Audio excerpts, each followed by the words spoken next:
Así que voy a hacer un repaso breve de lo que estudiamos anoche. ¿Qué profecía estudiamos anoche para los que estuvieron?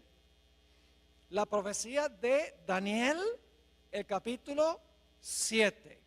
Vamos a repasar los eventos importantes de Daniel 7. En primer lugar tenemos un león. ¿Qué representa el león? Babilonia. Es decir, la cadena profética comienza con el reino que existe en los días de Daniel. Comienza con Babilonia. Luego entonces tenemos un oso. ¿Qué representa el oso? Los medos y los persas que conquistan a Babilonia. Luego tenemos un leopardo. ¿Qué representa el leopardo? Grecia, que conquista al reino de los medos y los persas. Luego tenemos una cuarta bestia espantosa y terrible, que tiene dientes de hierro, que lo conecta con Daniel 2, a donde tenemos las piernas de hierro. Y dice que esta bestia desmenuza, destroza, pisotea todo lo que consigue por el camino. Y esta cuarta bestia tiene 3 etapas consecutivas de dominio. ¿Cuáles son esas 3 etapas de dominio que tiene esta cuarta bestia? En primer lugar, la cuarta bestia gobernando por un periodo sin cuernos. Eso lo estudiamos anoche. La mayoría del tiempo de este cuarto reino, el reino existe sin cuernos. Pero luego, hacia el final de su periodo de dominio, en la cabeza de esta cuarta bestia le salen ¿qué? Le salen 10 cuernos. Y luego cuando los 10 cuernos están completos, en medio de los 10 sale un cuerno pequeño, un cuerno pequeño. Ahora, nosotros estudiamos anoche qué representa todo esto. La cuarta bestia representa el imperio romano, sin cuernos. El imperio romano fue un imperio no dividido durante la mayor parte de su existencia. El imperio romano desde el año 168 antes de Cristo hasta el año 476 después de Cristo fue un solo reino unido. Pero en el 476 el imperio romano se había dividido en 10 reinos como resultado de las invasiones de las tribus bárbaras en lo que hoy es Europa occidental. Y luego, cuando estaban esos reinos completos, se levantó el cuerno pequeño que anoche identificamos como Roma papal, el papado, no la iglesia católica. Es un error decir que el cuerno pequeño representa la iglesia católica, no, representa el papado. El papado es un sistema que une la iglesia con el Estado. Eso es lo que significa la palabra papado y eso lo vamos a ampliar más en nuestros estudios a través del día de hoy. Es decir, el cuerno pequeño gobierna 1260 años después que se levanta. Significa que el cuerno pequeño, el papado, gobernó desde el año 538 después de Cristo hasta el año 1798, cuando recibió una herida de muerte y quedó decomisada esta bestia. El papado quedó decomisado por un periodo de tiempo. Es decir, Daniel 7 nos ha llevado en la cadena profética a través de Babilonia, Medo-Persia, Grecia, el imperio romano dividido y el dominio papal hasta 1798. Es lo que se conoce como el método histórico de estudiar las profecías. No tenemos que adivinar, porque sabemos a dónde comienza la profecía. La profecía comienza con Babilonia en los días de Daniel. Sabemos dónde termina finalmente la profecía, aunque no incluimos eso anoche. Termina cuando Cristo toma el reino en Daniel 7. Y entonces podemos seguir la trayectoria desde su comienzo. Todos los reinos que se levantan en secuencia, podemos seguir la trayectoria hasta que la profecía alcanza su clímax. Sabemos a dónde estamos en cada etapa de la historia o de la cadena profética. Es un método matemático, un método sistemático, un método contextual de estudiar las profecías. Ahora, esta mañana queremos estudiar otra profecía paralela a la profecía de Daniel 7. Me refiero a Apocalipsis 13 y los versículos 1 al 10. Apocalipsis 13 y el versículo 1 al 10. Ahora vamos a leer los versículos 1 y 2 e inmediatamente vamos a ver la conexión con Daniel 7. Es decir, al leer estos dos versículos no nos va a caber duda alguna que hay una conexión entre Apocalipsis 13 y Daniel 7. Vamos a leer los versículos 1 y 2. Dice aquí Juan: me paré sobre la arena del mar y vi subir del mar una bestia que tenía 7 cabezas y 10 cuernos, y en sus cuernos 10 diademas, y sobre sus cabezas un nombre blasfemo. Y la bestia que vi era semejante a un leopardo, y sus pies como de oso, y su boca como boca de león, y el dragón le dio su poder y su trono y grande autoridad. ¿Cuántas bestias se mencionan aquí en el versículo 2? 4. ¿Se dieron cuenta o no? ¿Hay un león, sí o no? Sí. ¿Hay un oso? ¿Cómo no? ¿Hay un leopardo? ¿Hay una bestia espantosa y terrible? ¿Qué se le llama? ¿El qué? El dragón. ¿Cuántos cuernos tenía este dragón de Apocalipsis 13? Hay que regresar al capítulo 12, a donde habla de un dragón que trata de matar a un bebé y dice que ese dragón tiene 10 cuernos. Es decir, este dragón tiene 10 cuernos como el dragón de Daniel el capítulo 7. Pero hay algo interesante en Apocalipsis 13:2, y es que mientras que en Daniel las bestias tienen cierto orden: león, oso, leopardo y dragón, en Apocalipsis el capítulo 13 las bestias se presentan en orden inverso: dragón, leopardo, oso y león. Y uno se pregunta, ¿por qué en Daniel empieza con el león y termina con el dragón, mientras que en Apocalipsis el capítulo 13 comienza con el dragón y termina con el león? La razón es muy sencilla. Daniel está viviendo en el periodo del león y está mirando hacia adelante, mientras que Juan está viviendo en el periodo del dragón, el imperio romano, y está mirando hacia atrás. Esto demuestra claramente la trayectoria profética. Ahora, hay un punto crucial que quiero recalcar, y es que la bestia de Apocalipsis 13 representa lo mismo que el cuerno pequeño. Esa es una premisa básica. El cuerno pequeño y la bestia representan el mismo poder. Y ustedes dirán, pastor, ¿cómo sabe usted que el cuerno pequeño y la bestia representan el mismo poder? Hay 3 razones por las cuales sabemos que el cuerno pequeño y la bestia representan el mismo poder histórico. La primera razón es que el cuerno pequeño y la bestia están en el mismo punto de la secuencia. En Daniel 7 tenemos león, oso, leopardo, dragón, 10 cuernos, cuerno pequeño. Mientras que en Apocalipsis el capítulo 13 tenemos también león, oso, leopardo, dragón, 10 cuernos, bestia. Es decir, la bestia se encuentra en la misma secuencia, en el mismo lugar en la secuencia que el cuerno pequeño.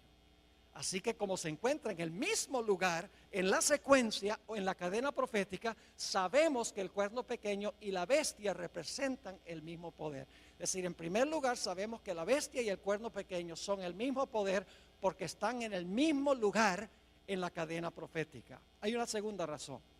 La segunda razón es que el cuerno pequeño y la bestia desempeñan las mismas actividades, tienen las mismas características. Ustedes recuerdan que el cuerno pequeño dice que persiguió a los santos del Altísimo. Dice también que el cuerno pequeño habló blasfemias contra el Altísimo y pensó que podía cambiar ¿qué? La ley de Dios. Ahora en Apocalipsis 13, si van conmigo, Apocalipsis 13 y el versículo 7, fíjense lo que se dice de la bestia. Dice, y se le permitió hacer guerra contra los santos y ¿qué? Y vencerlos. ¿La bestia hizo lo mismo que el cuerno pequeño, sí o no? ¿Persiguieron ambos a los santos? Claro que sí. Ahora noten Apocalipsis 13 y el versículo 5, la primera parte. Dice, también se le dio boca que hablaba grandes cosas y blasfemias. ¿La bestia hablaba blasfemias, sí o no? ¿El cuerno pequeño habló blasfemias? Claro que sí. Es decir, que el cuerno pequeño y la bestia desempeñan las mismas acciones. Ahora ustedes dicen, ¿dónde está en Apocalipsis 13 el cambio de la ley? Aparentemente no aparece en Apocalipsis 13, pero sí aparece. En Daniel 7 dice que el cuerno pequeño pensó que podía cambiar la ley. Y nosotros sabemos que ese cambio en la ley primordialmente fue el cambio del día de reposo del sábado al domingo. Ahora yo pregunto en Apocalipsis 13, ¿qué va a imponer la bestia que se levanta de la tierra? Va a imponer la marca de la primera bestia. La marca de la bestia es el cambio que hizo la bestia ¿en qué? En la ley de Dios. Es decir, al final de la historia, los Estados Unidos, vamos a encontrar, va a imponer la marca, va a imponer el cambio en la ley que hizo el cuerno pequeño durante los 1260 años. En segundo lugar, la razón por la cual sabemos que el cuerno pequeño y la bestia representan el mismo poder es porque desempeñan las mismas acciones. La tercera razón por la cual sabemos que el cuerno pequeño y la bestia representan el mismo poder es que ambos gobiernan el mismo periodo de tiempo. Noten Apocalipsis 13 y la última parte del versículo 5. Dice, también se le dio boca que hablaba grandes cosas y blasfemias, y se le dio autoridad para actuar ¿cuánto tiempo? 42 meses. E inmediatamente alguien dice, ese no es el mismo periodo de tiempo, porque el cuerno pequeño gobernó por tiempos, la mitad de un tiempo. Aquí dice que la bestia gobernó por 42 meses. No es lo mismo. Claro que es lo mismo. Se expresa en forma distinta. Anoche vimos que tiempos, la mitad de un tiempo son ¿cuántos años? 3 años y medio. ¿Cuántos días tiene el año bíblico? 360. ¿Quiere decir que iba a gobernar cuánto tiempo? 3 años y medio por 360 da ¿cuánto? 1260. Ahora, si el año bíblico tiene 360 días, ¿cuántos días tiene el mes bíblico? 30. Y dimos evidencia para eso anoche. Ahora, 42 meses multiplicado por 30 días, cada mes, ¿cuánto nos da? 1260 días. Y por si acaso todavía no lo creen, en Apocalipsis 12 claramente dice que la mujer tuvo que huir al desierto porque estaba siendo perseguida y tuvo que huir por 1260 días. 3 formas de comprobar lo mismo. Tiempo es la mitad de un tiempo, 42 meses y 1260 días. Y días representan ¿qué? Años en las profecías. Así que sabemos por 3 razones que el cuerno pequeño y la bestia son lo mismo. Número 1, están en el mismo lugar en la secuencia o en la cadena profética. Número 2, desempeñan las mismas actividades y tienen las mismas características. Número 3, gobiernan durante el mismo periodo de tiempo. Y ustedes dicen, pastor, ¿por qué está enfatizando tanto que el cuerno pequeño y la bestia son lo mismo? Porque Apocalipsis 13 agrega detalles en cuanto al futuro del cuerno pequeño que no están en Daniel 7. Apocalipsis 13 expande lo que está en Daniel 7. Nos da una etapa final del cuerno pequeño que no se encuentra explícitamente en Daniel el capítulo 7. El dominio del cuerno pequeño en su primera etapa terminó en el año 1798. En Apocalipsis 13:10 encontramos una descripción de la terminación de los 1260 años. Dice allí, si alguno lleva en cautividad, va en cautividad. Si alguno mata a espada debe ser muerto. Aquí está la paciencia y la fe de los santos. Cuando terminaron los 1260 años, la Biblia dice que el poder que había llevado cautivo, ahora fue cautivo. El poder que había matado con la espada, ahora es muerto con la espada. Cautiverio y espada son el castigo de la bestia que gobernó durante un periodo de 42 meses. Ahora, ¿qué significa que este poder que llevaba en cautiverio iba a ir en cautiverio? Generalmente, como adventistas, nosotros decimos que el cautiverio representa el hecho de que el Papa Pío VI fue llevado cautivo a Francia, a donde murió en exilio. Generalmente le aplicamos esto específicamente a un papa. Pero mis hermanos y hermanas, esto tiene una explicación mayor. No es meramente un papa el que va a cautiverio en 1798. Es la bestia. Todo el sistema va en cautiverio en 1798. No solamente un papa individual. Ahora, en unos momentos vamos a ampliar más lo que significa que la bestia fue llevada cautiva en 1798 y que recibió una herida de la espada. Hablemos en primer lugar de la espada. ¿Qué representa la espada que la bestia usaba para matar y que le dio la herida mortal a la bestia? Si yo les preguntara qué representa la espada, probablemente muchos dirían, bueno, la espada representa la Biblia, la palabra de Dios. Y en verdad en la Biblia, la espada representa la palabra de Dios. No podemos negar eso. Porque el apóstol Pablo dice en Efesios 6:17 que tomad el yelmo de la salvación y la espada del Espíritu, que es la palabra de Dios. Es decir, en la Biblia la espada puede representar la palabra de Dios, pero aquí en este pasaje no representa la espada la palabra de Dios.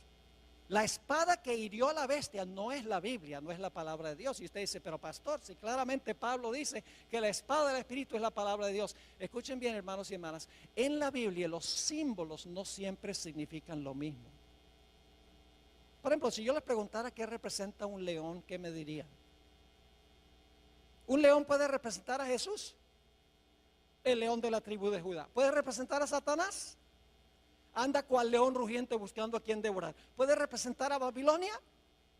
¿Puede representar a Judá, hijo de Jacob? Nada más porque encuentra la palabra león no significa que la palabra león representa lo mismo a través de toda la Biblia. Si yo les preguntara qué representa levadura, ¿qué me dirían? La gente dice pecado, pero no solamente representa el pecado, porque en la parábola que dio Jesús de la levadura, donde se coloca la levadura en la masa y la masa crece, la lección de Jesús es que cuando el Espíritu Santo está en la iglesia crece. Es decir, levadura ahí no significa pecado. No podemos creer que cuando se coloca el pecado en la iglesia crece. No, cuando se coloca el Espíritu Santo, la iglesia crece. Otro ejemplo, la expresión hijos de Dios. Algunas personas dicen, en el libro de Job dice que vinieron a presentarse los hijos de Dios delante de Jehová, entre los cuales vino Satán. Claramente son ángeles. Así que dicen, en Génesis 6, cuando dice que los hijos de Dios vieron que las hijas de los hombres eran hermosas, entonces esos fueron ángeles que cohabitaron con mujeres humanas. ¿Han oído esa interpretación? Y luego produjeron un híbrido que era parte ángel y parte ángel caído y parte humano.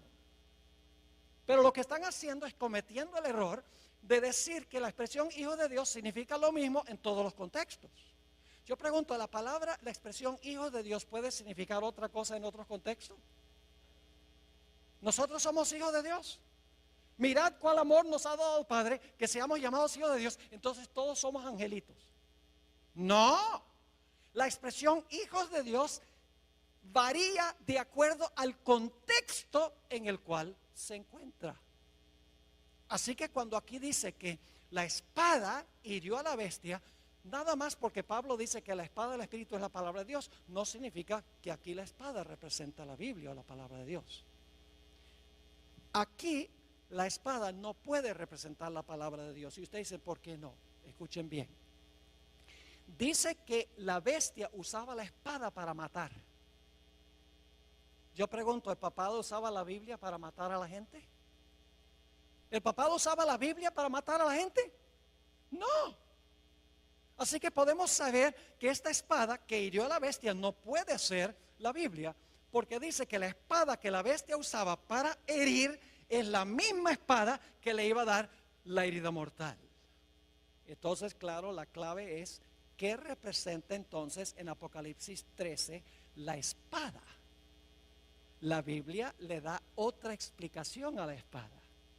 Romanos 13 y el versículo 1 al 4 habla de otra interpretación de lo que es la espada. Y esta interpretación se aplica a Apocalipsis 13.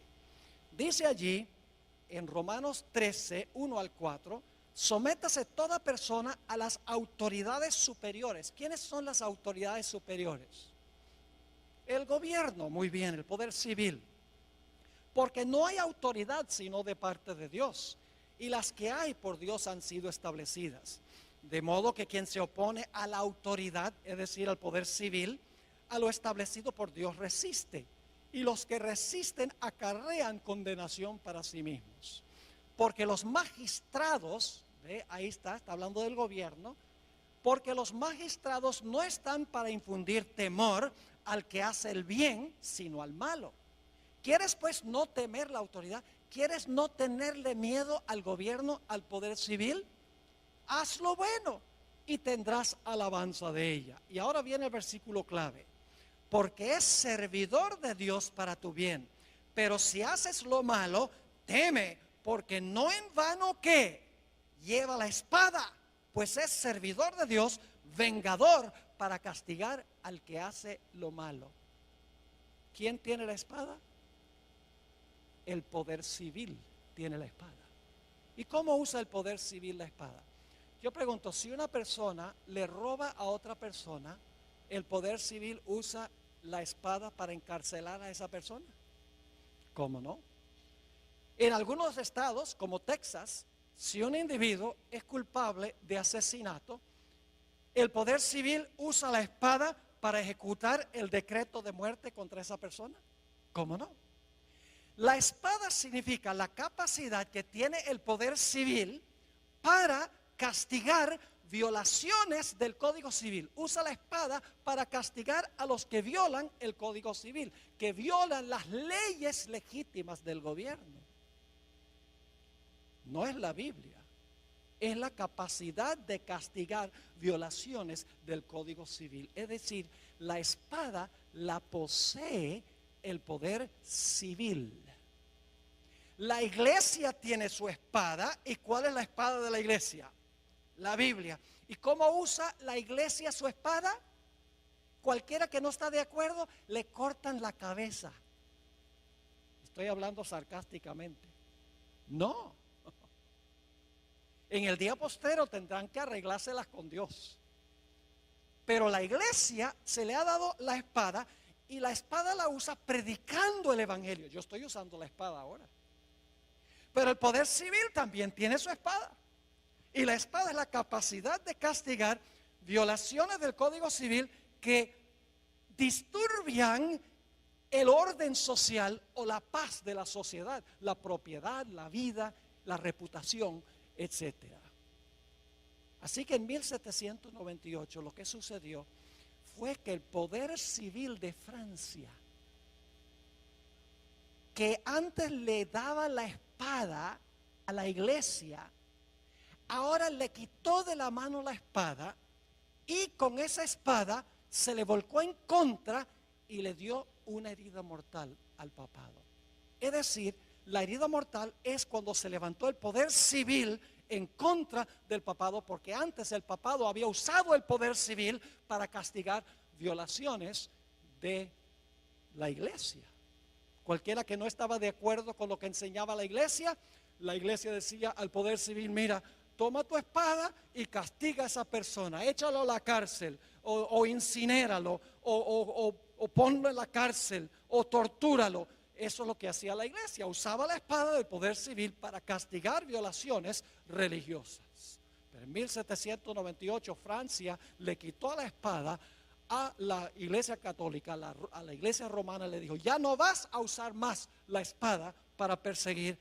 Y la espada se le volcó en contra de el papado en 1798. También dice la profecía que el que llevaba en cautiverio iba a ir en cautiverio. El papado llevaba en cautiverio a toda la gente. Pero dice que este sistema iba a ir como, iba a ir cautivo. Ahora, ¿qué significa que iba a ir cautivo este sistema? Necesitamos regresar al tiempo cuando las tribus bárbaras estaban invadiendo el Imperio Romano. Cuando estas naciones bárbaras vinieron del norte del imperio y empezaron a parcelarse lo que hoy es el Imperio Romano, lo que había sido el imperio occidental, el imperio que quedaba en Europa, las naciones donde está en Europa hoy, esa región se convirtió en un caos. No había emperador, no había quien pusiera ley, quien pusiera orden. Y por lo tanto, las tribus bárbaras le pidieron al obispo de Roma, que su religión se había proliferado por todo el imperio para ese tiempo, le dijeron: ¿por qué no pones tú la ley y el orden aquí en el imperio? Porque todo está en caos. Y de esa manera el obispo de Roma, que hoy conocemos como Papa, no solamente comenzó a gobernar en cosas religiosas, no solamente era el líder de la iglesia, sino que también se convirtió en el líder civil. Ahora, antes de que el papado ascendiera al trono temporal, el papado estaba atado, es decir, la bestia estaba atada y no podía desempeñar sus acciones. Pero cuando se quitó la restricción del imperio y el papado pudo subir al trono temporal, el papado ahora quedó libre para perseguir y desempeñar las acciones que dice la profecía. Es decir, lo que significa que este poder estaba atado, significa que los poderes civiles están en función y por lo tanto, estando los poderes civiles en función, el papado no puede dominar en asuntos civiles. El quitar la restricción significa que ahora los poderes civiles le rinden su apoyo al papado para que el papado pueda desempeñar sus funciones. Quiero leerles un par de citas de un cardenal de la Iglesia Católica, Enrique Eduardo Manning, a donde él explica lo que acabo de describir. Dice lo siguiente: cuando las tribus bárbaras, y yo no sé si vamos a tener esto en la pantalla para que la gente pueda ver esta cita, tal vez no la vamos a tener, pero voy a leerlo de todas maneras. Dice que cuando las tribus bárbaras invadieron el imperio, escuchen bien, los pontífices se hallaron solos porque ya no había emperador.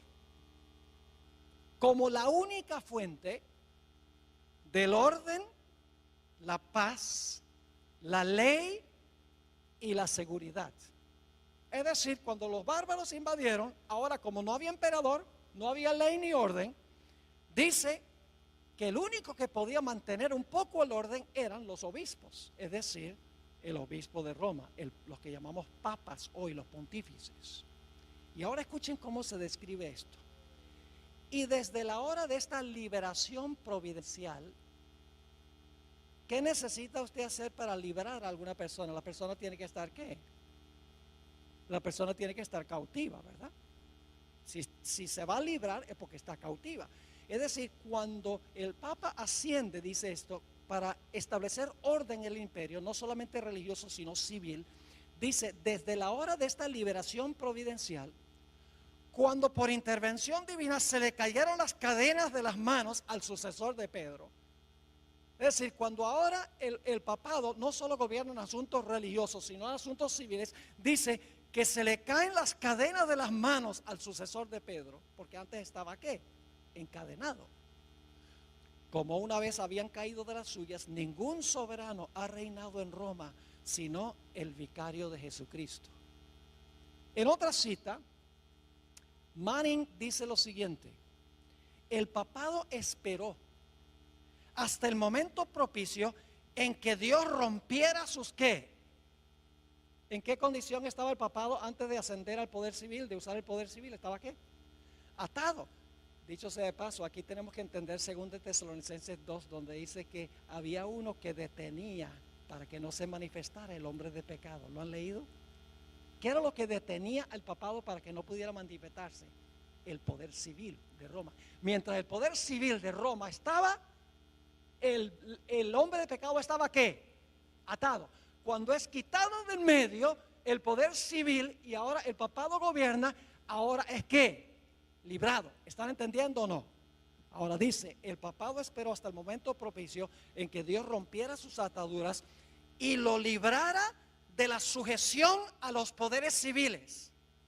¿De qué es la liberación del papado? Son librados de sujetarse ¿a qué? A los poderes civiles, colocándolo así sobre el trono como dueño de su propia soberanía temporal. En 1798 lo que sucedió fue que la espada del poder civil de Francia, donde antes Francia usaba la espada para defender a la iglesia, el gobierno francés dijo, le quitó la espada y dijo, ya no te vamos a prestar la espada. La espada se levantó en contra del papado, le dio la herida mortal. Y en vez del papado ahora estar libre de ejercer dominio temporal, ahora el gobierno francés y nación tras nación en Europa le pone restricciones, no dejan que la iglesia use el poder civil y por lo tanto se le ponen otra vez las esposas a este sistema y queda encarcelado. Yo pregunto, ¿qué tendría que suceder para que este poder recupere su libertad y se sane de su herida? ¿Qué tendría que pasar? Tendría que recuperar el apoyo de la espada ¿qué? Del poder civil. Y tendría que permitir las naciones del mundo que este poder los use de nuevo y entonces el papado ya no estaría restringido, sino que estaría ¿qué? Libre. Eso fue lo que sucedió en 1798. La iglesia quedó atada en el sentido de que ya no podía usar los poderes civiles. Recibió la herida mortal de la espada porque la espada ya no se prestó para ser usada por la iglesia para perseguir a aquellos que no concordaban con ella. Pero la profecía de Apocalipsis 13 nos dice que habrá otra etapa del cuerno pequeño o de la bestia. Apocalipsis 13 y el versículo 3 nos dice, después vi otra bestia, antes de eso, 13:3, vi una de sus cabezas como herida de muerte. Y ahora escuchen lo que sucede. Pero su herida mortal fue sanada y se maravilló toda la tierra en pos de la bestia. Yo pregunto, ¿este poder va a recuperar su dominio? Sí. Recibió una herida mortal en 1798. Fue a cautiverio. Los poderes civiles ya no podían ser usados por este sistema. Pero la Biblia nos dice que este poder que recibió una herida de muerte, su herida mortal será sanada y toda la tierra se maravillará en pos de este sistema. Y claro, surge la pregunta, ¿cómo puede suceder esto? ¿Qué nación en su sano juicio le devolvería la espada y la libertad a este sistema tan despótico? Ahora llegamos a un punto, hermanos y hermanas, que parece casi increíble lo que vamos a estudiar en los próximos minutos.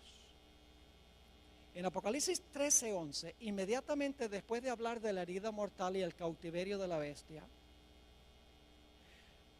habla de una segunda bestia que se levanta de la tierra. Vamos a leer Apocalipsis 13:11. Después vi otra bestia que subía de la tierra y tenía 2 cuernos semejantes a los de un cordero, pero hablaba como un dragón. Ahora, ¿qué representa esta segunda bestia de Apocalipsis 13? Les voy a dar las características rapidito. En primer lugar, tiene que levantarse alrededor del año 1798, porque dice que después de ver a la primera bestia, vio levantarse a esta segunda bestia. Es decir, este poder tiene que levantarse alrededor del año 1798, cuando la primera bestia recibe su herida mortal. En segundo lugar, esta bestia que se levanta de la tierra tiene que levantarse en un lugar distinto que las primeras bestias. Las primeras 4 bestias se levantaron en Asia y en Europa. Los primeros 2 poderes son asiáticos. Los 2 siguientes poderes son europeos. Pero esta bestia no se levanta del mar a donde se levantaron las primeras bestias. Se levanta de la tierra. Tiene que levantarse en otro sitio distinto. Este poder tiene que ser una superpotencia mundial políticamente, porque va a mandar a todo el mundo a adorar a la primera bestia. Tiene que ser una potencia económica, porque va a poder prohibir comprar y vender a nivel global. Tiene que ser una superpotencia militar, porque va a imponer el decreto de muerte contra aquellos que no adoren a la primera bestia y reciban su marca. También sabemos que esta segunda bestia es más joven que la primera bestia. La primera bestia tuvo una larga trayectoria, 1260 años, recibió su herida mortal y luego se levanta, está retoñando después de 1798, esta bestia que se levanta de la tierra. La segunda bestia es más joven que la primera bestia, pero es contemporánea con la primera bestia. Ahora, lo más insólito e increíble, mis hermanos y hermanas, es que esta segunda bestia que se levanta de la tierra va a ayudar a la primera bestia a recuperar el poder que perdió, a recuperar su libertad y su espada. Ustedes dicen, ¿cómo sería posible eso? Que esta nación, porque una bestia representa una nación, que se levanta alrededor del año 1798, una superpotencia económica, política, militar, que no se levanta ni en Asia ni en Europa, que esa nación lo que va a hacer es ayudar a la primera bestia a recuperar la espada y a salir de la cárcel. ¿Cómo es posible tal cosa? Es lo que la profecía dice. Ahora escuchen, las bestias de Daniel 7, cada una pelea con la bestia anterior para quitarle el poder. El oso acaba con el león. El leopardo acaba con el oso. Y la bestia espantosa y terrible acaba con el leopardo. Pero la función de esta bestia que se levanta de la tierra no es pelear contra la bestia anterior, sino ayudarle a recuperar su poder. Y usted dice, ¿cómo sabe eso? Hermanos y hermanas, porque la profecía dice que todo lo que hace esta segunda bestia es para complacer a la primera. No para pelear con la primera, sino para complacerla. Vamos a anotar los detalles. Apocalipsis 13, 12. Apocalipsis 13, 12. Hablando de esta segunda bestia, dice, y ejerce toda la autoridad ¿de quién? De la primera bestia. ¿Por autoridad de quién gobierna la segunda bestia? De la primera. Dice, ejerce toda la autoridad de la primera bestia y luego dice, en presencia de ella. Esa expresión, según algunas versiones, significa a favor de ella. Es decir, esta bestia que se levanta de la tierra, en primer lugar, ejerce la autoridad de la primera bestia. Todo lo que hace es con el fin de favorecer a la primera bestia. Y luego sigue diciendo, y hace que la tierra y los moradores de ella adoren a la primera bestia. Fíjese, ejerce la autoridad de la primera bestia. Lo que hace, lo hace en presencia de la primera bestia. Además de eso, manda a todos a adorar a la primera bestia. ¿Y sabe qué más hace? Una imagen de la primera bestia. Impone la marca de la primera bestia. ¿Cuál es la función de esta segunda bestia? Todo lo que hace es para ayudar a la primera bestia a recuperar, el poder que perdió cuando recibió la herida mortal. Yo pregunto, ¿cuál nación sería esta? Una nación que no es asiática ni europea, una nación que es una superpotencia económica, militar y política, una nación que se levantó alrededor del año 1798 en otro lugar distinto. ¿Cuál es la única nación que puede estar representada aquí? No cabe duda, las características indican claramente que esta nación representa a los Estados Unidos de América. Dice, pastor, esto es ridículo. Usted está diciendo que los Estados Unidos, que incorporó en su constitución la libertad civil y religiosa, que le va a devolver al papado su libertad y le va a brindar otra vez la espada del poder civil para perseguir a los que no están de acuerdo con lo que enseña y practica la iglesia. Pastor, eso es ridículo. Nunca podría pasar en este país de la libertad. Yo pregunto, ¿en qué se parece un cordero a un dragón? En nada. Esta es una bestia contradictoria. Porque mientras que tiene dos cuernos como de cordero, ¿qué hace? Habla como dragón. Ahora necesitamos dedicar unos minutos a hablar de la característica principal que yo veo aquí que necesitamos entender. Los dos cuernos como de cordero que tiene esta bestia. La bestia esta representa a los Estados Unidos. Las características son demasiado claras. Y dice que esta bestia tiene dos cuernos como de cordero. Ahora la pregunta clave es, ¿qué representan los dos cuernos como de cordero?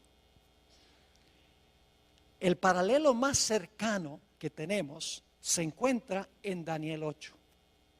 Así que vamos a Daniel 8, el capítulo 8 y el versículo 3. Ahí encontramos un carnero. ¿Y cuántos cuernos tiene el carnero? Dos cuernos tiene el carnero. Es una sola nación, porque es un solo carnero. Pero ese solo carnero tiene ¿qué? Tiene dos cuernos. Dice allí, en Daniel 8:3, alcé los ojos y miré. Y he aquí un carnero, una sola bestia, que estaba delante del río y tenía dos cuernos. Y aunque los cuernos eran altos, uno era más alto que el otro y el más alto creció después. Así que quiero que se imaginen un carnero, que es un cordero macho. El carnero tiene dos cuernos, una nación con dos cuernos. Ahora la pregunta clave es, ¿qué representan los dos cuernos? Los dos cuernos representan dos reinos en esa misma nación. Noten el versículo 20. El versículo 20 tiene la explicación. Dice, en cuanto al carnero que viste, que tenía dos cuernos, estos son los reyes ¿de qué? De Media.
Y de Persia.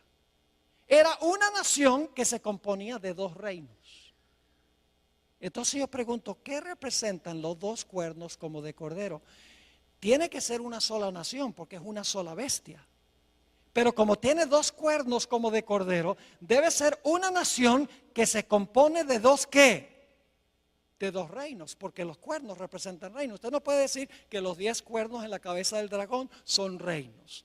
Y los dos cuernos aquí en la cabeza del carnero son reinos. Pero en Apocalipsis 13, entonces los dos cuernos no son reinos. cuernos en cabeza de bestia son reinos. Es decir, esta bestia de Apocalipsis 13 es una sola nación, una sola bestia, pero en esa nación existen lado a lado dos reinos. Y lo importante que queremos notar es que son dos cuernos como de cordero. Son dos reinos, los mismos dos reinos que reconoció Jesús, el Cordero de Dios, porque la palabra cordero aparece 29 veces en Apocalipsis y siempre se refiere a Jesús. Es decir, los dos cuernos representan los dos reinos que reconoció Jesús, el Cordero de Dios. E inmediatamente nos preguntamos, ¿cuáles dos reinos reconoció Jesús, el Cordero de Dios? La Biblia lo dice. Mateo 22, versículo 19 al 21. Mateo 22 y el versículo 19 al 21. Aquí Jesús claramente dijo que representan los cuernos. Le traen una moneda del tributo a Jesús y le dicen, ¿debemos devolverle los taxes a César, sí o no? Y fíjense lo que dice Jesús: mostradme la moneda del tributo. Y ellos le presentaron un denario. Entonces le dijo, ¿de quién es esta imagen y la inscripción? Es decir, la cara de quién y el nombre de quién está en esta moneda. Le dijeron, de César. Y les dijo, dad pues a César lo que es de César y a Dios lo que es de Dios. ¿Cuántos reinos reconoció Jesús, el Cordero de Dios? Dos. El de César sería el poder, ¿qué? Civil. Y el de Dios sería lo que llamamos la iglesia. Es decir, los dos reinos que reconoció Jesús es el reino de la iglesia y el reino del Estado. ¿Deben estar juntos o separados? Separados. Por ejemplo, ¿qué obligación financiera tenemos nosotros con la iglesia? El diezmo. ¿Y qué obligación financiera tenemos con el poder civil? Los impuestos. Yo pregunto, ¿sería apropiado que la iglesia le dijera al poder civil, mira, danos un porcentaje de los taxes? No. ¿Sería lícito que el poder civil le dijera a la iglesia, tiene que devolverme un 20% del diezmo? No. Cada reino funciona en su propia esfera, separado uno del otro. Es una sola nación, los Estados Unidos, pero en esa sola nación existen dos reinos, la iglesia y el poder civil. Y ¿saben algo? Yo vivo en los Estados Unidos y soy ciudadano de dos reinos. Yo soy ciudadano de los Estados Unidos porque nací en Wisconsin. Y soy ciudadano de la iglesia también porque me bautizó y soy miembro de la iglesia adventista del séptimo día. En una misma nación pertenezco a dos reinos, la iglesia y también el Estado.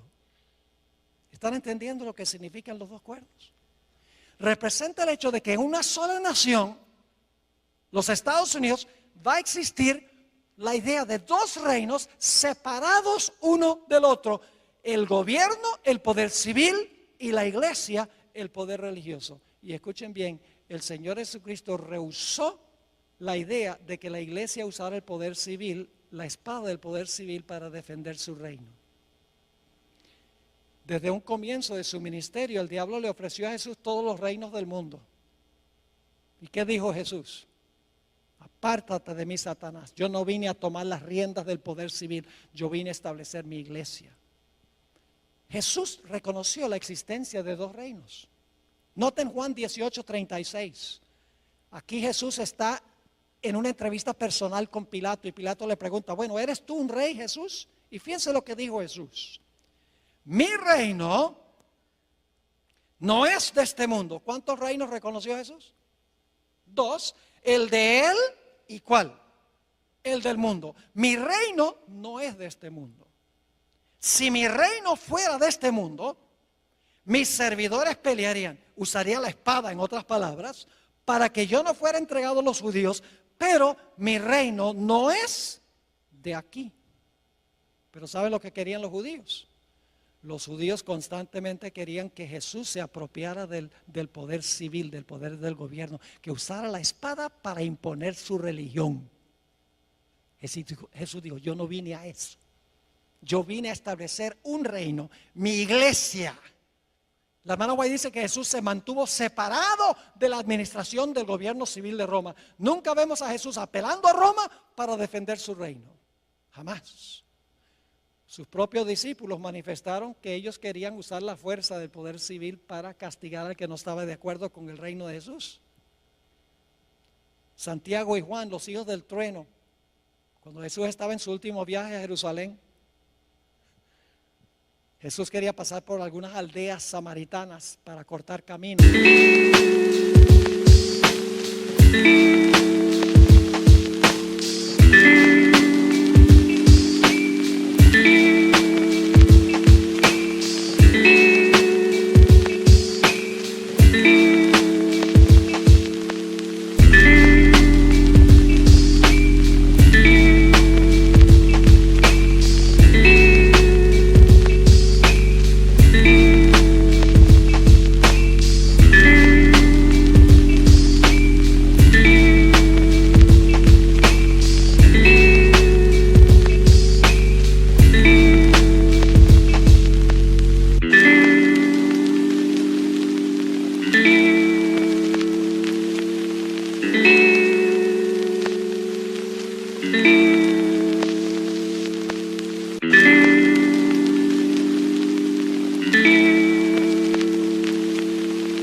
Jerusalén y pidió permiso y las aldeas dijeron, no puedes pasar por aquí. Santiago y Juan se indignaron y le dijeron a Jesús, ¿cómo se les ocurre a esas aldeas decirle no a nuestro Mesías? ¿Quieres que llamemos fuego del cielo y quememos esas ciudades? Querían usar la fuerza para imponer su religión.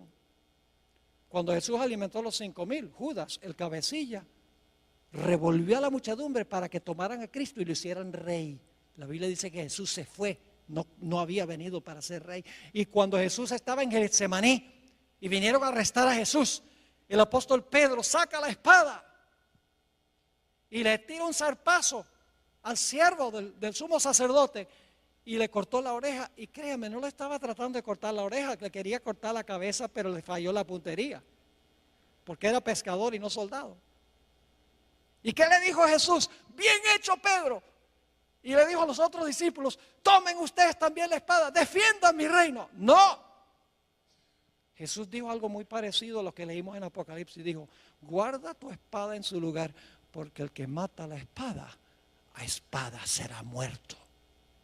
Apocalipsis 13:10 está en los evangelios.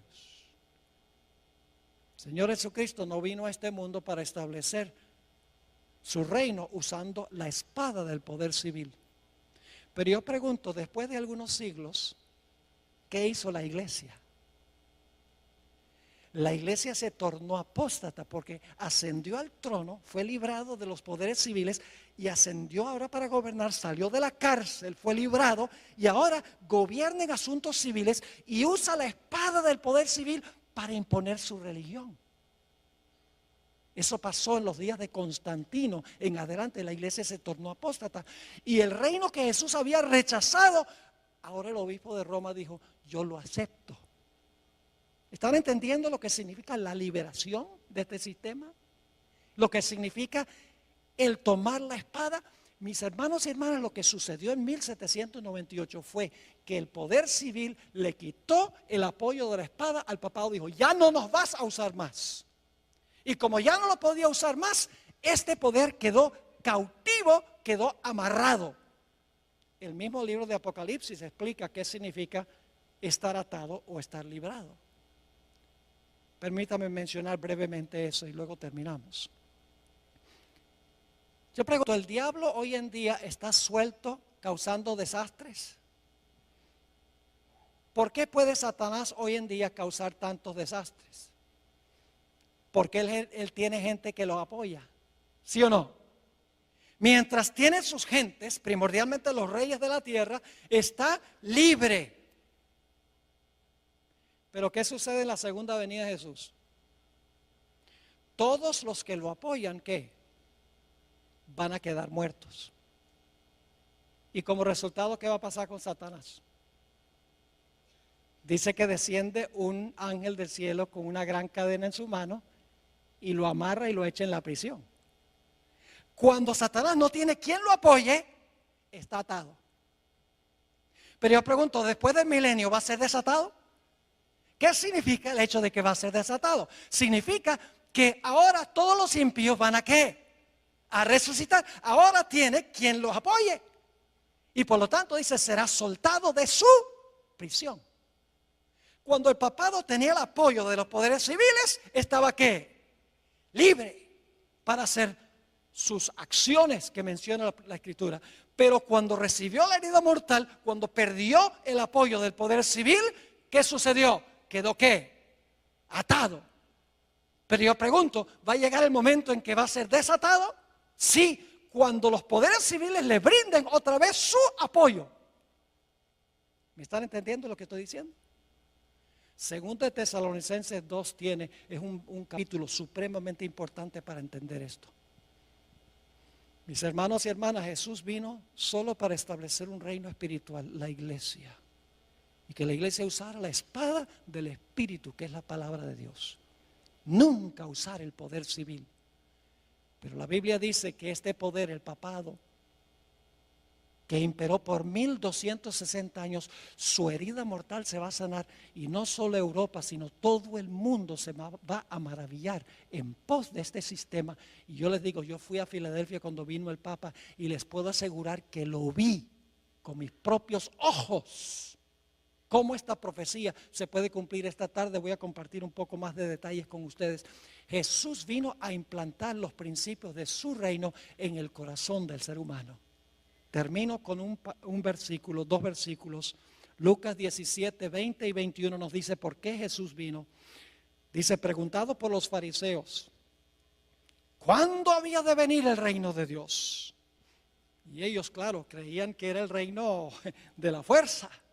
Le respondió y dijo, el reino de Dios no vendrá con advertencia. La palabra significa no vendrá con una exhibición externa de poder. Ni dirán, helo aquí o helo allí. Porque he aquí el reino de Dios está en vosotros. Una mejor traducción que entre es, el reino de Dios está en vosotros. Cristo vino a implantar los principios de su reino en el corazón humano. No vino a tomar las riendas del poder civil para imponer por la fuerza su religión.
Vamos a repasar para colocar el marco de lo que vamos a hablar esta tarde. Babilonia, Medo-Persia, Grecia, el Imperio Romano dividido. El papado gobierna 1260 años. Recibe una herida mortal en 1798. Por un tiempo el poder está inactivo, pero mientras ese tiempo inactivo existe, se levanta otra nación. Cuando cae la primera en 1798, los Estados Unidos, y después de un periodo de inactividad, el poder que gobernó durante los 1260 años va a recuperar la espada y su libertad. ¿Dónde estamos en la cadena profética? Dígame usted, ¿dónde estamos en la cadena profética? Hermanos y hermanas, nosotros estamos ahora en la terminación del periodo de la herida mortal. El próximo evento, el evento final en la cadena profética, es cuando este sistema recupere la espada y la libertad. Y hoy hay señales que demuestran que eso está sucediendo. Bajo el pretexto del cambio climático, podría presentarles un tema de 1 hora nada más sobre eso. ¿Han oído ustedes del proyecto 2030 de las Naciones Unidas? Esto no es sensacionalismo, esto lo han puesto en forma escrita. Con el liderazgo del papado, la encíclica Laudato Si, todos los gobernantes del mundo en París, de las naciones del mundo, firmaron un acuerdo para acabar para el año 2030, y hay un montón de especificaciones, para el año 2030, acabar con el problema del cambio climático y acabar totalmente con la pobreza a nivel mundial. Y el que está detrás de eso es el Papa Francisco I. Todo el mundo, todos los reyes de la tierra están siguiendo la agenda de la Iglesia romana, como que han olvidado la historia. Nuestro propio presidente Barack Obama desconoce estas cosas porque han olvidado la historia, ya sea voluntariamente o ya sea porque ignoran la historia. La Biblia dice que la van a repetir. Nosotros tenemos una función, hermanos y hermanas, y es proclamar estas cosas. Porque la gente está inquieta, la gente no sabe qué está pasando, la gente sus corazones están angustiados de temor, porque no saben para dónde va todo esto. La iglesia adventista sabe para dónde va todo esto. Ay de nosotros si nosotros no compartimos este mensaje con la gente que está buscando paz y tranquilidad en su vida. ¿Le quedó claro lo que estudiamos? Gloria a Dios. Ahora esta tarde lo que vamos a hacer en el primer tema, creo que es a las 3 de la tarde, les voy a comprobar, leyendo citas de los fundadores constitucionales de los Estados Unidos, a donde ellos vez tras vez en sus escritos dicen: lo que caracteriza a esta nación es que hay dos reinos, la iglesia y el Estado, separados uno del otro. Lo dice la primera enmienda de la Constitución de los Estados Unidos. Ahí están los dos cuernos como de cordero. En la misma Constitución de los Estados Unidos están los dos cuernos. Y en los escritos de George Washington, está en los escritos de Benjamin Franklin, está en los escritos de James Madison, de Thomas Jefferson, de Juan Adams. Todos se refieren a estos dos cuernos: libertad civil y libertad religiosa, separando la iglesia del Estado. El papado dice: no, lo que tenemos que hacer es unir la iglesia con el Estado. Eso es lo que hace que el papado sea papado. Es que es capaz de unir la iglesia con el poder civil para imponer por la fuerza su religión y sus prácticas. Quiero aclarar que no me estoy refiriendo aquí a las personas que pertenecen, individuos que pertenecen a esta iglesia. Yo creo que usted ama a Jesús, le sirve lo mejor que puede de acuerdo al conocimiento que tiene. Esto no es un ataque contra personas que están dentro de este sistema, que la gente desconoce esto. Pero Dios llama a esa gente a salir de ese sistema una vez que conocen la verdad. Oremos. Padre Celestial, gracias te damos por la claridad de la cadena profética. No tenemos que especular, ni adivinar, ni conjeturar, ni sensacionalizar. Todo está en su orden exacto, como ha sucedido y sucederá. Padre, no es suficiente conocer estas cosas. Necesitas, a través de tu Santo Espíritu, que nuestra vida espiritual se caliente, que sintamos este celo por proclamarle al mundo estas grandes verdades, para que puedan tener una relación más estrecha contigo y puedan formar un carácter a prueba de fuego. Gracias te damos, Señor, por el privilegio de estar en este lugar tan cómodo. Pronto este privilegio terminará. Ayúdanos, Señor, en estos tiempos de relativa prosperidad a aprovechar los privilegios que tú nos concedes y a cumplir nuestra responsabilidad. Gracias, Padre, por habernos acompañado y por acompañarnos esta tarde. Te lo pedimos en el precioso nombre de nuestro Señor y Salvador Jesús. Amén. Amén.